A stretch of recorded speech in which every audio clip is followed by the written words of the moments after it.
Instead, what I want to do now, and this is the last thing I'll do today, is I want to talk about the next framework. Okay. The next framework is a framework about people. So it's about founders, founding teams. And I call this one effing good boss. So there's 3 words now. So the 3 words pick up 3 different themes. Okay. The first theme, the effing, is about authentic vision. Okay. And authentic vision has, in my opinion, actually, I've stolen all the opinions about vision and authenticity from my ex-housemate, Greg Kidd, who I wrote a post about. And I actually have a video in the slides where he's talking about vision. He is the single best better on visionary talent that I have ever met in my life, period. That's why he's been so successful as an angel investor. I mean, he took a bet on Jack Dorsey, the founder of Twitter and Square, like 5 to 10 years before Twitter ever was launched.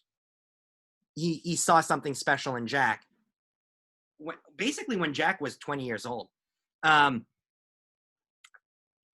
So I'm taking that from him. It took me actually a long time to understand it, to be honest, because it's not really, like, I'm more of a math person, right? And this is like not math. This is more gut. But, you know, when he looks at people in terms of like their vision and how deeply committed to their vision they are, he focuses on 2 things: fixation. So how authentic and how deeply committed to your vision are you, right? So it's a deeply held belief and observation or obsession. Obsession is almost a word I would use regarding a fundamental insight. And then, of course, the insight in and of itself is important as well, right? You want to ask yourself, that insight, to what extent is it a unique perspective and observation regarding something big? And it's got to be unique and different from what other people believe. An insight, before people have tested the insight, most people that you ask should think the insight sounds nuts. So you don't want everyone to be like, oh, sounds like a good insight. No, you want it to be polarizing. But the insight should be more spirit than detail.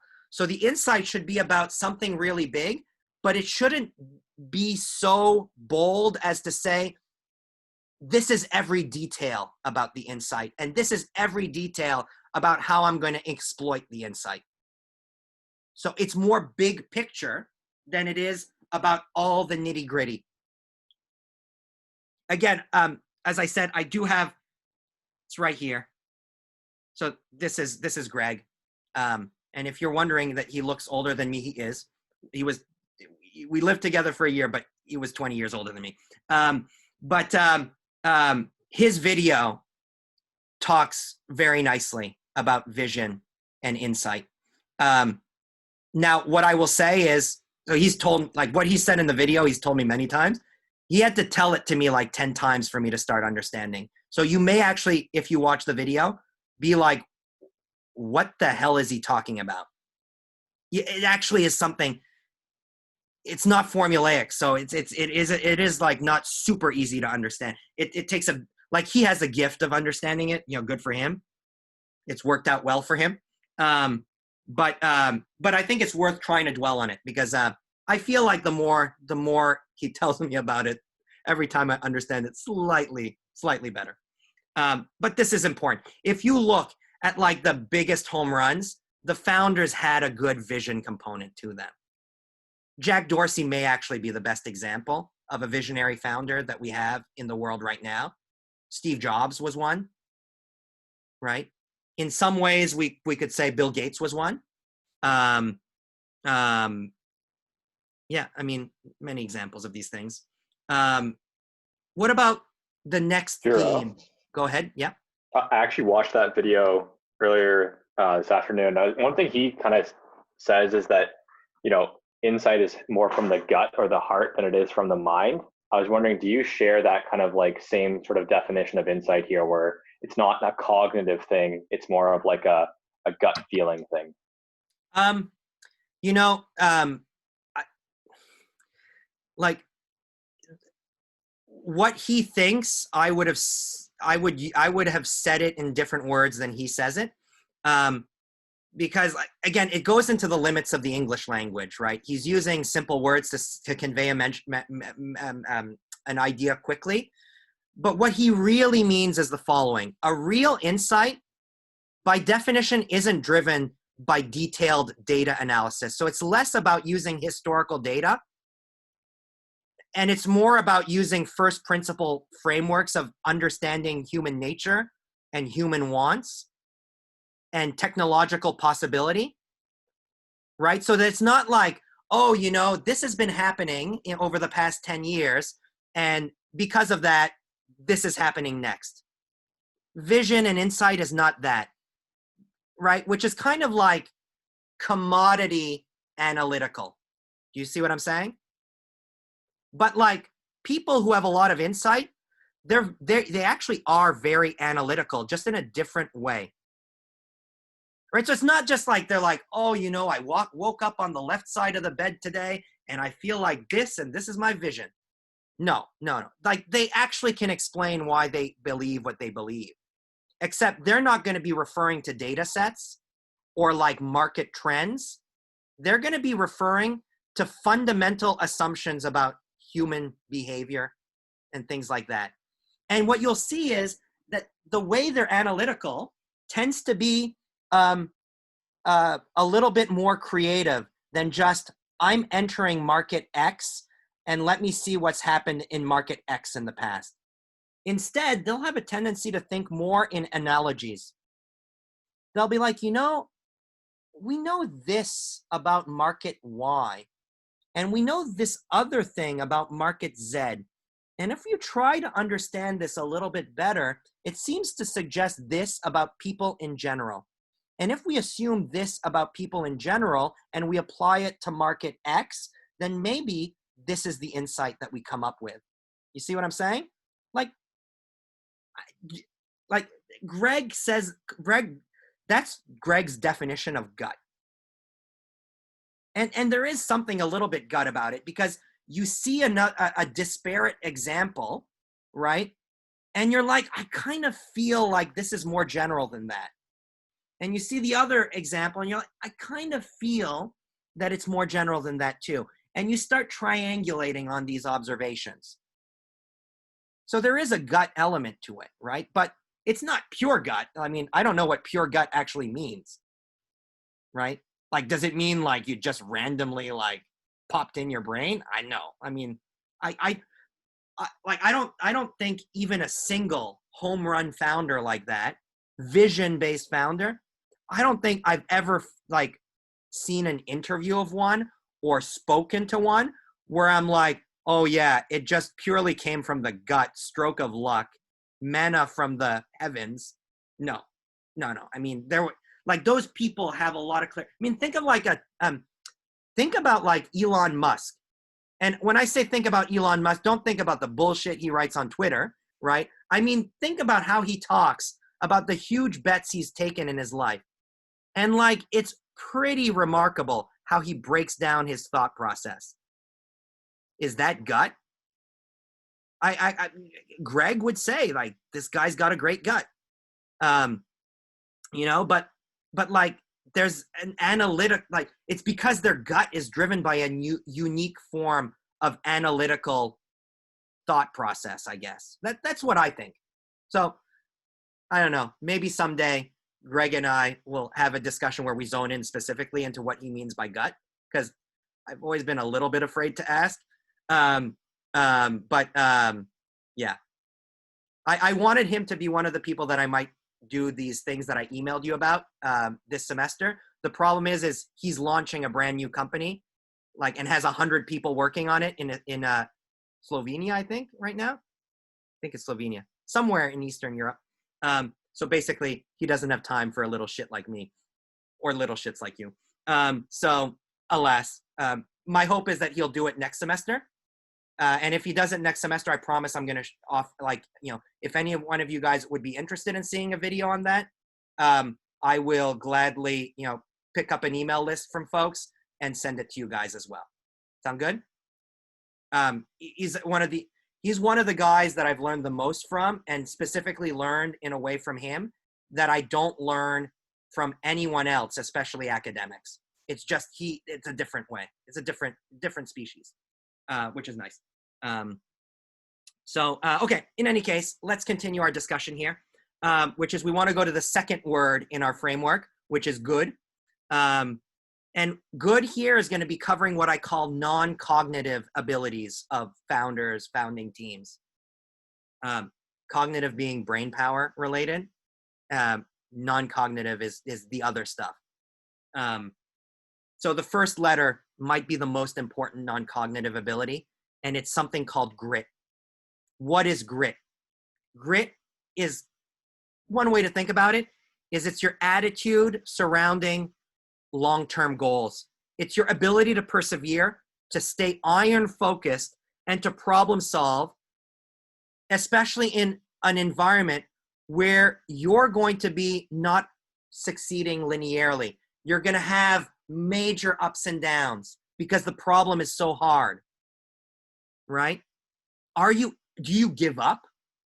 Do you keep going at it? Are you are you persevering through it? And this is not a small potato kind of thing, because remember, startup founders need to persevere. It's not like, oh, I've got 2 weeks until my homework is due. Let me persevere through the next 2 weeks. It's like, I got to persevere for the next 7 fucking years, right? That's a long time. I can't do it. I don't have the grit to be a founder. I know that. Some people do. And trying to assess grit is something that founders try to do. By the way, there's a lovely book written on grit, not specifically in the context of startups, but in the context of long-term projects of all sorts of different type. It's written by a sociologist at the University of Pennsylvania called Angela Duckworth. And I actually have a link to TED Talk here that you guys can check out. But one thing that she's done is she's actually made a questionnaire that at least she claims does a reasonable job measuring grit. And so the other link here, I believe, is the link to her questionnaire for measuring grit. Okay, so, check it out if you want. Check it out, answer the survey, see if you have grit. If you don't, maybe don't become a startup founder, or try to build that grit. I don't know. She seems to believe that you can build grit. So I don't know. I don't know whether that's true or not. But I would only invest in a founder that I believe already has grit. Okay. Other components. For opportunistic, right?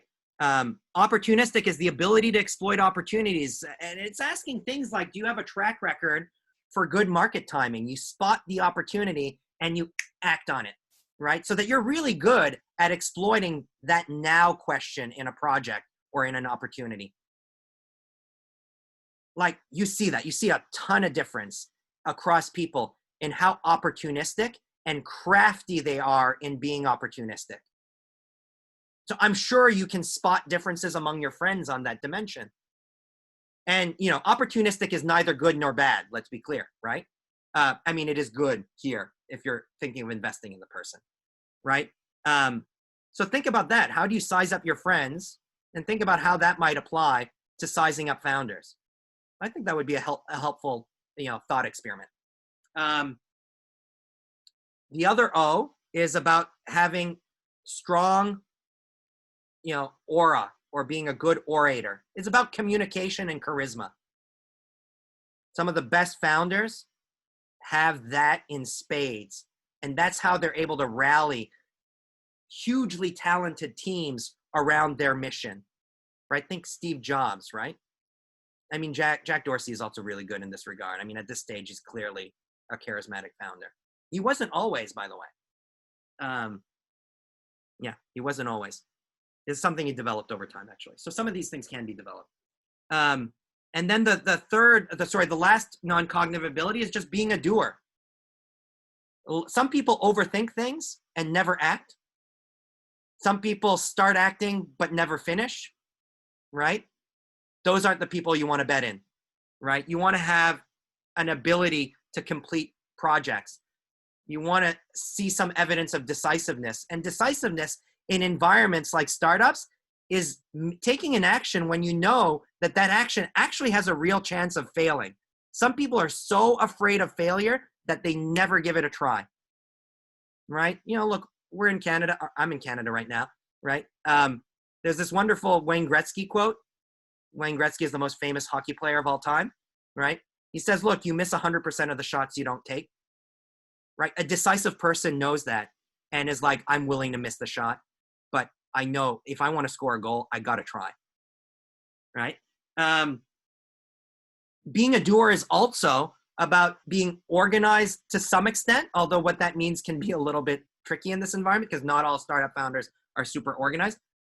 But one thing that's super important is the ability to prioritize. There's too much stuff to do that you can't do it all. You got to be doing the first order stuff first. So the ability to prioritize what's most important is key here. And then, you know, you look for evidence of that. So thinking like, you know, this founding team, what's their track record on execution? Now you might say to yourself, well, wait a second, there's a bunch of founders. They're starting the first thing in their life. How can they have a track record? Is there a chicken and egg problem? No. As an investor, I'm a little bit more opportunistic than that in deciding whether someone has a track record as a doer. I don't need you to have done something similar before, but show me what you've done in your life that shows that you might be a doer. Like, unless you're like the first 4-year-old founder in the history of mankind, you've probably done something, right? It may seem pretty humble, but if it shows that personality characteristic, you know, use it as part of your sales pitch for yourself as a founder. When you pitch a project, you are also pitching yourself. So far, so good? Everything I'm saying makes sense, I believe, right? It's just good to lay it out like this. Sure. Go ahead, I yeah. have a question. Sure.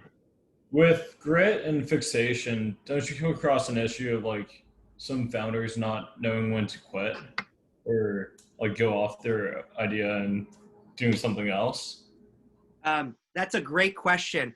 And I'm actually going to touch on it a little bit later. Like in this slide. But I'll actually answer your question now because it's really good. Because you know, one thing with like this fixation is like, here's a bad version of fixation, which is you say, look, I'm trying to go from point A to point B, and the path I will take from point A to point B is this straight line. And then you are like locked in and committed to the whole straight line, no matter what. You're like, I'm walking in a straight line, and you're walking in the straight line from part A to point A to point B, and you encounter that the straight line goes through a volcano that's erupting, and yet you still walk in a straight line. That's what we call stupid fixation, right? Like, you don't want that. So you don't want fixation and like overcommitment to all the detail. And the specific path from A to B is detail. If I can still believe that I'm trying to get to B, right? And I'm walking in a straight line. I see a volcano. What do? I like, you know, change course a little bit and try to walk around the volcano, right? And then I'm walking. I see a river. I'm not going to just try to walk in the river. It's like there's really strong current, right? I see a tree. I see a rope. I throw the rope on the tree and I Tarzan my way through the river. It wasn't part of the original plan in the detail. I am fixated on getting to A, but I am super flexible in how I will get to A. That's what you're looking for. Because it would be reckless and naive to think in a world with this much uncertainty that we can actually know every detail. So it's like usually commitment to the spirit of an insight, but massive flexibility on the details of how you execute on the insight. And you listen to market feedback on what you need to be changing in the details. So when I say spirit versus detail, that's really what I mean. Make sense? That actually pipelines very nicely to talking about some of the cognitive ability and ability to leverage cognitive ability that matters in the last word of our framework. And this is, first and foremost, people like raw brain power, right? And this is like, you know, this is raw intelligence. And, you know, look, different founders are intelligent in different ways. Let's be clear, right? Very few people are intelligent in every single way. So, you know, some founders are like batshit fast with their thinking. And some people are more deep, but slow, careful thinkers. Jack Dorsey, slow, but deep and careful, right? Actually, every sense I get, for instance, with like a Mark Zuckerberg is that he's actually, you know, super quick with his thinking as well. That's what allows him to be really effective on tactical stuff, for instance. But I don't think of him as much as a vision person. I feel like the vision on Facebook was like a bit luck with him. And for him, it was just raw smarts around execution and being really tactical and expanding the market. I might be wrong because I've never spoken to him in my life. But for instance, like if you look at Dropbox, Drew Houston. So Drew Houston, I think, is a little bit of that type. Like it's more like fast tactical than it is like having an insight that no one else has ever had. Right. So maybe like as Greg Kidd would say, like, you know, Jack Dorsey is clearly a gut person. And with some of these other, even like spectacular founders, it's a little bit less purely loaded on that. Okay. By the way, slow is not a bad thing. Sometimes like the folks who think very deliberately and slowly ask the most fundamental questions. And if you look at a Jack Dorsey, Jack asks really good fundamental questions that seem very general across different markets. So there's brain power. There's also just being observant, right? The ability to collect relevant information to informing on whether your vision and your details are correct, right? And to be able to do it from all sorts of different sources. So you're not just like, I'm going to go buy this data set and I'm good. You're like, you take advantage of any morsel of qualitative or quantitative data that you can find because you're doing something new. There's just no pre-coded perfect data set for you. You gotta like do it in a different way. Again, that's what I would call the gut, you know? But you need to be observant, like, you know, so it's like, are people broadly curious, for instance? I mean, I think if you look at the best founders, when they talk about things, it's not uncommon for them to bring in anecdotes from fields that are completely different from what they're doing. I think that says something about how their brain works. So I'm interested in that, right? It's a curiosity. You need to be curious to be observant all over the place. Right? Does their brain always have a bit of a radar on, right? Or do they shut off their brain 92% of the time? Like, you know, I think probably most people do, you know? I don't think they do that. Then there's the 2 S's at the end, which actually are about 4 things. So I was just kind of cheating with my use of the acronym. But there's being like self-aware and focused on self-improvement, right? So the founder knows and is honest with themselves about their own strengths, but also their weaknesses. And what they do is they try to like maximize the shine on their strengths, put themselves in a position where they can exploit their strengths as much as possible. They try to shore up their weaknesses within reason, and they try to shore up their weaknesses in 2 ways. One is through their own self-improvement, but the other one is by surrounding them with a team that covers their weaknesses so that you're looking for complementary founding teams, or you're looking for a founder that surrounds themselves with early key hires that are really good at the stuff that they're not very good at. That matters so much. No one is great at everything, right? And if you are picking co-founders that are just like you, you're kind of wasting resources, right? So that's not good, especially when startups are resource light. So self-aware, focused on self-improvement. And you need to be a self-learner and self-adaptive. So are you constantly learning? Are you learning from your own experience? Are you interested in learning as much as you can from the experiences of others? You make adjustments from these learning. There are some people who are really good at learning, but they never change their behavior. That's not good, right? You need to be reactive to what you learn. You also need to be not too defensive. You need to listen to bad feedback, because most of the time, the stuff you're doing as a startup early on has some deep flaws. If you don't listen to criticism, that's going to be a problem. So actually, the people who criticize you, they're not your enemy. They're your friend in some weird way. And you better respect that, because you'll see some people, every time you give them a criticism, they've got an answer to everything. Like, oh, but, blah, blah, blah. So they're just not listening. They're just like, there's a mental block there where they're like, I gotta be right. So I'm gonna like treat this like a debate, and I'm gonna try to come up with every trick in the book to try to tell you why what you're trying to tell me for my own benefit is wrong. That's not a good sign. You gotta seek negative feedback, not try to like debate your way out of it and convince the person who's telling you what they feel about your product, convince them that they're wrong. I mean, come on, give me a break, you know? But a lot of people do that. That's like, you know, more founders do that than actually seek negative feedback. So try to size the founder up. Do they seek it? And do they really listen when people are telling them things that they don't necessarily want to hear? Benchmark has a great quote that they say about founders around this last bullet point, where they say they're looking for a learn-it-all, not a know-it-all.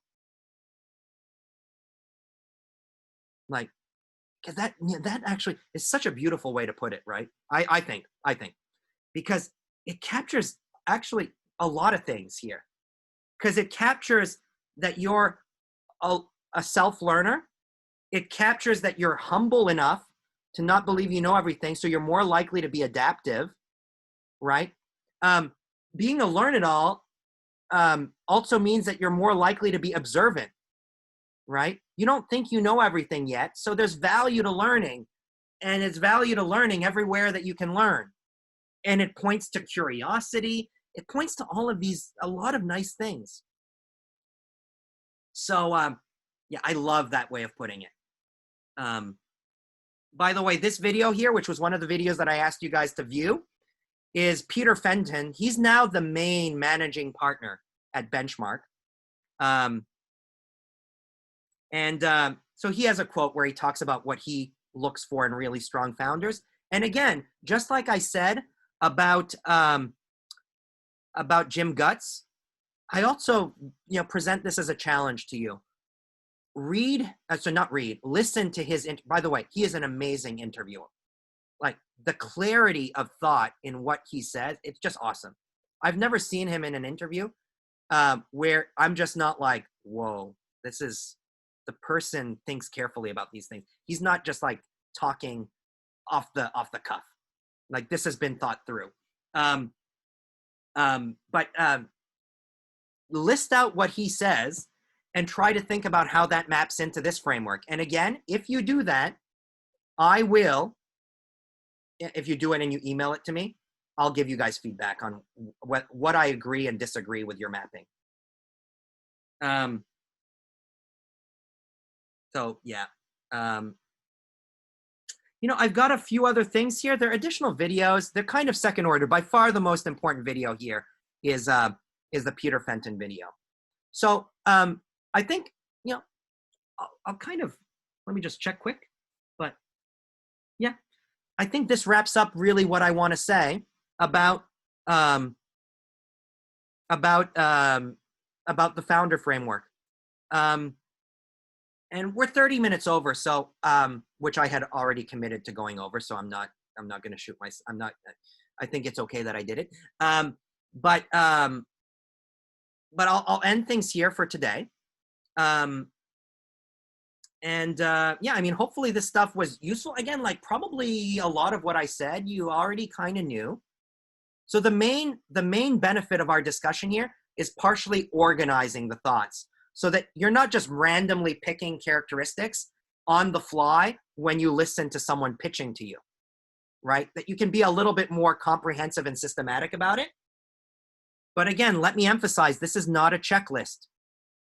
So next lecture, we will talk a little bit about how you use those frameworks, which is really about how you decide on a case-by-case basis what's more important and what's less important, right? And after we discuss that, and to be in a position to discuss this well, take a look at the Bill Gross video. I think it's Bill Gross. Yeah, take a look at this video. It's a nice TED Talk where he talks about what he views as being most important. And he makes some nice points. It's not one size fits all, so I wouldn't over anchor on what he says, but it's a nice discussion. It's a 6-minute video, so you get a lot of bang for your buck from it. So I would watch that video. It tells you something. It's a nice way of getting the ball rolling on what things are likely to matter most and when within these frameworks. Because again, you don't want to view it as a checklist, because if you view it as a checklist, you will almost never invest. And when you invest, at best, you're consensus and right. So you'll get small returns. And so weighing is really important there. And in order to be contrarian and wrong,